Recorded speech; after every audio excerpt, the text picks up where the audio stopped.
Hello, I'm Neil, and I'm here to do a video on Agile and Scrum. What is Agile? Well, Agile is defined in Webster's as having a quick, resourceful, and adaptable character, an agile mind.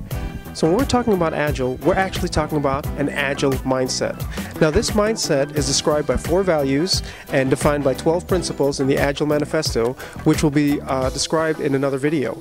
So we have a mindset that's described by 4 values and 12 principles, and it's manifested in many practices. So Agile is really this mindset that has these values, principles, and it has many different practices. Some of these practices are XP or Extreme Programming, Kanban, SAFe or Scaled Agile Framework, which I'm certified in, FDD or Feature Driven Development, ASD, Adaptive System Development, DSDM, Dynamic Systems Development. Well, you get the idea. There are a lot of practices out there. And the one that most people are familiar with is Scrum. So what's Scrum? Scrum is actually an Agile framework inspired by the Toyota production system that used small cross-functional teams and continuous improvement. Now this name originated from the Harvard Business Review. There was an article published that said that companies in Japan and the United States are using a holistic method, as in rugby, the ball gets passed within the team as it moves up as a unit up the field.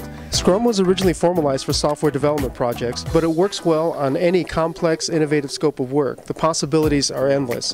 The genius of Scrum lies in its simplicity. Now, why do people get Agile and Scrum confused? Well, it's because 70% of Agile practitioners use Scrum, and it's the method of choice here in M&D. So, how does Scrum work? Well, you start with a product owner. A product owner is basically somebody who represents the business, and what they do is they have a product they need developed. They break that product down into a prioritized list of work called a backlog. So then what he or she does is they take the backlog and he gives it to his team. Now that Scrum team is a cross-functional, self-organizing team. Now that team takes a look at those items and they pick a time box, anywhere from 1 to 4 weeks, and that's called a sprint. And so what they do is they take a subset of that backlog, and within that time box they try to finish that work.